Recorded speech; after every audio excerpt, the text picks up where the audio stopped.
À ma gauche, Big Ben, l'horloge londonienne. À ma droite, la Tour Eiffel, symbole du Paris touristique. Entre les deux villes, Paris-Londres, c'est pas encore la guerre, mais plutôt une petite guéguerre qui a eu lieu cette semaine autour des chiffres du tourisme. L'enjeu, c'est la place de ville la plus visitée du monde. Et on va essayer d'y voir un peu plus clair avec l'invité d'Europe Nuit, Nicolas Lefebvre, le directeur général de l'Office de tourisme de Paris. Bonsoir.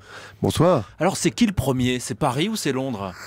C'est sans aucune ambiguïté Paris, pour l'instant. Il y a eu, c'est quoi, une petite manipulation des chiffres, un petit coup de pub de nos amis londoniens? Non, en fait, pas du tout. Il y a eu un de vos collègues tout à fait français qui a fait une mauvaise comparaison, qui a comparé deux chiffres qui ne sont pas du tout les mêmes, enfin qui ont un certain rapport mais qui sont en fait très différents. Et d'ailleurs, je tiens à dire que c'est très important de savoir que Londres n'était pas du tout dans une communication sur la place de Londres. En fait, ils ont communiqué sur une prévision. Ils n'ont pas voulu vous faire des crasses. Pas du tout, pas du tout. Moi, je leur ai parlé au téléphone, on s'est parlé hier, ils étaient d'ailleurs très très embêtés d'ailleurs, parce que c'était pas du tout ça leur intention. Eux, ils communiquaient sur un chiffre de prévision d'arrivée touristique en 2013, qui est d'ailleurs une prévision sur la base de chiffres qui sont à fin septembre, qui sont des très bons chiffres pour Londres, et moi j'en suis d'ailleurs ravi.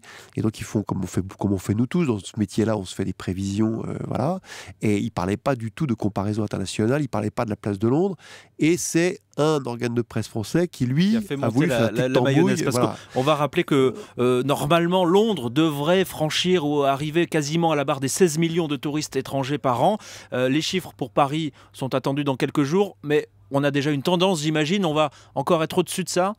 Alors, ce qu'on peut dire, c'est vrai qu'il faut faire attention parce que malheureusement, on compare souvent des choses. C'est ça le problème d'hier, si je peux dire en quelques mots, c'est qu'on a comparé des chiffres qui sont pas comparables en réalité. Voilà, donc c'est d'où l'ambiguïté. Ce que dit Londres, c'est qu'ils disent qu'ils pensent franchir en 2013, sur la base des chiffres dont ils disposent aujourd'hui, ils pensent franchir la barre des 16 millions de visiteurs étrangers en 2013.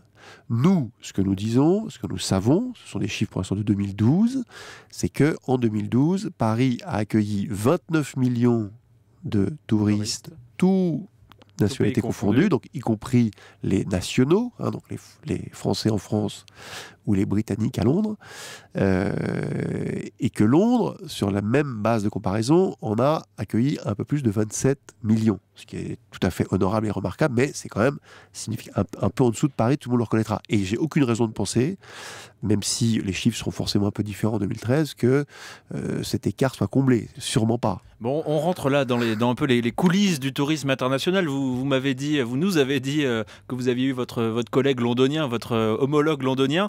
Comment ça se passe entre les villes? On s'espionne un peu, on regarde ce que fait le voisin, les bonnes idées à prendre à Londres, à New York, à Bangkok, ailleurs. Comment ça se passe? Ah oui, je pense que ça se passe comme dans beaucoup d'industries. Il y a de l'espionnage industriel quasiment.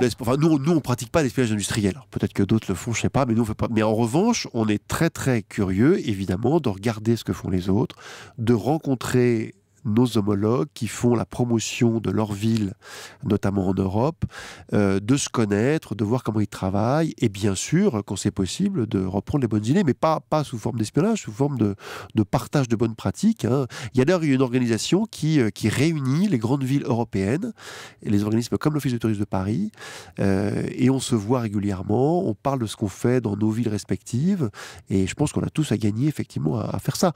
On est évidemment des concurrents, parce qu'on sait bien évidemment, on est en partie des concurrents, mais on est d'abord des gens qui faisons le même métier et qui avons intérêt à se parler et à échanger sur les bonnes pratiques. Parce qu'on entend parfois en ce moment, Paris c'est une ville un peu musée, une ville un peu figée, contrairement à d'autres qui bougeraient plus, comme Berlin, peut-être Londres également. Alors vous allez me dire non, mais je vais vous demander un peu d'argumenter. Ouais, alors ça, c'est une idée effectivement qui court beaucoup. Alors d'abord, moi, je commence par dire, si Paris a cette réputation, c'est que d'abord, il ne faut pas l'oublier, c'est parce qu'effectivement, elle a une très grande longueur d'avance sur les autres de ce point de vue-là. Hein, donc moi, avant de voir le côté négatif de ce côté-là, je commence par voir le côté positif. Si on dit ça, et je pense que personne ne le conteste, c'est parce que Paris est une ville extraordinaire en termes de patrimoine, d'architecture, de musées, d'expositions, de monuments. Et donc, c'est une façon, effectivement, de rendre hommage, ce que d'ailleurs tous nos collègues étrangers font, à la valeur exceptionnelle de Paris de ce point de vue-là. Mais ça n'est pas que ça. et moi je vois comme vous d'ailleurs, hein, je pense que les Parisiens, nous sommes les mieux à même d'en juger, même s'il y en a beaucoup de progrès à faire dans beaucoup de domaines. C'est une ville qui évolue beaucoup, qui change. D'abord la ville elle-même, elle change. Hein, quand on fait des choses comme Paris-Plage, quand on fait la Nuit Blanche, quand on met des vélos en libre-service partout dans Paris, quand on réaménage les bords de Seine pour faire les berges de Seine, quand on réaménage des coins de Paris comme Paris-Rive-Gauche, comme la place de la République pour parler d'un aménagement récent, la ville elle bouge. Les équipements bougent. Hein, on va réouvrir dans quelques mois le musée Picasso, on a réouvert le musée Galliera, on va ouvrir, quand je dis on, va ouvrir dans quelques mois au Bois de Boulogne un truc extraordinaire qui est la fondation Louis Vuitton, un bâtiment exceptionnel de Fonderie, dont vous allez voir que ça va être un des grands moments d'abord de Paris évidemment, et du tourisme dans le monde, dont on va beaucoup parler dans quelques mois, vous allez voir. Ça c'est le programme, c'est magnifique, la présentation. Est-ce qu'il y a des failles quand même dans le tourisme parisien? Est-ce qu'on peut faire mieux? Qu'est-ce qu'on peut améliorer? Alors, je dirais pas des failles, mais évidemment des points d'amélioration, bien sûr. Il y en a toujours et il y en a aujourd'hui, bien sûr. Alors, on peut en citer quelques-uns. On a par exemple, j'en citais 2 ou 3 qui sont ceux qui nous préoccupent le plus à court terme. On a bien sûr la question de l'accueil, qui est un peu une question aussi un peu tarte à la crème, mais moi ce qui m'intéresse plus, c'est la question de l'accueil dans la relation, la cohabitation entre les Parisiens résidents et les touristes, qui est un pas évident d'ailleurs, hein, parce oui, que il y a une réputation d'impolitesse qui colle un peu au... Ouais, mais qui n'est pas propre aux Parisiens. Bon, probablement les Parisiens pourraient faire beaucoup mieux. Moi le premier, vous sans doute, et nous collectivement pourraient faire mieux. Mais c'est pas propre à Paris. C'est propre au fait que quand on est dans une ville qui vit, où on a des gens qui habitent, qui travaillent, qui doivent se déplacer, effectivement, spontanément, c'est pas bien vécu de devoir cohabiter avec des touristes qui, comme ça, en première approche, sont plutôt des gens qui gênent. Ils prennent de la place dans les villes, ils circulent, ils prennent de la place dans les transports.